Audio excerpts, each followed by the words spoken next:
Okay, so there is a way we can narrow down what possible factors will work for that last term. So, we factor out the -6. And there were 4 options of what could happen.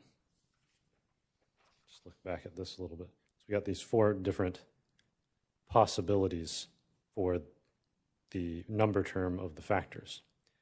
We can actually narrow this down even further by looking at the signs of the coefficients of B and C.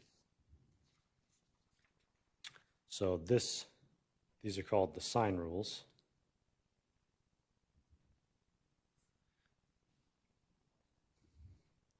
Let's just remind ourselves what we're looking at is x squared plus bx plus c. And I'm going to write this with 2 columns. So there's a condition on the coefficients, and that will tell us about the constant terms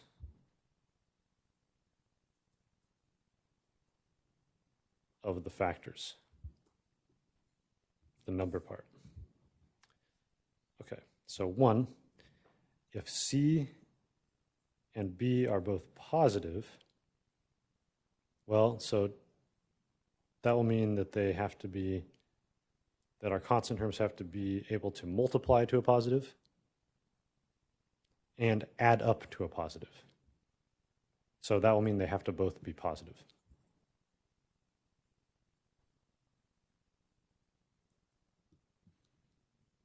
Okay.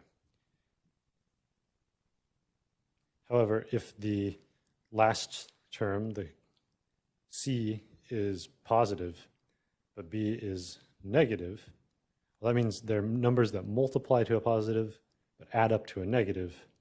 They must both be negative.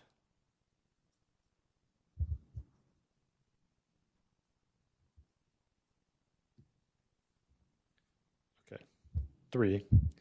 Now let's look. C is negative, but B is positive. So they multiply to a negative number. That means one's positive and one is negative, for sure. If they add up to a positive number, though, that must mean the positive one is bigger than the negative one.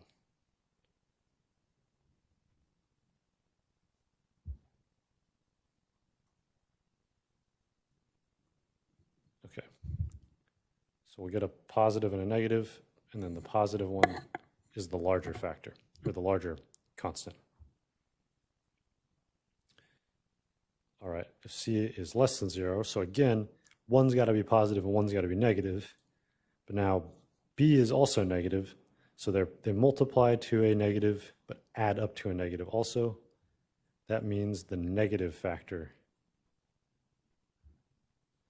is bigger than the positive one.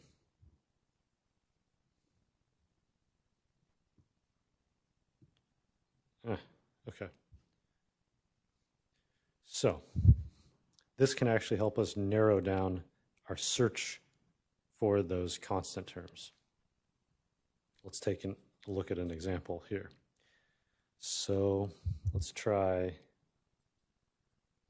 to factor x squared minus 7x plus 10. Okay, so we know it's going to be x. All right, so we have this scenario where, okay, we know we're going to take the factors of 10. We're always doing that. And they need to add up to -7.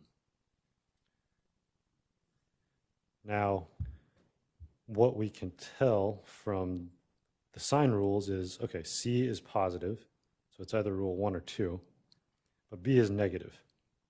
So that means we're actually looking for 2 negative factors, 2 things that multiply to a positive 10, but both are negative, and add up to -7. There's not a lot of possibilities here. So it could be -1 times -10, it could be -2 times -5. Well, I think it's fairly obvious. -1 plus -10, that's -11. That one doesn't work. -2 times -5, however, okay, so -2 plus -5 equals -7.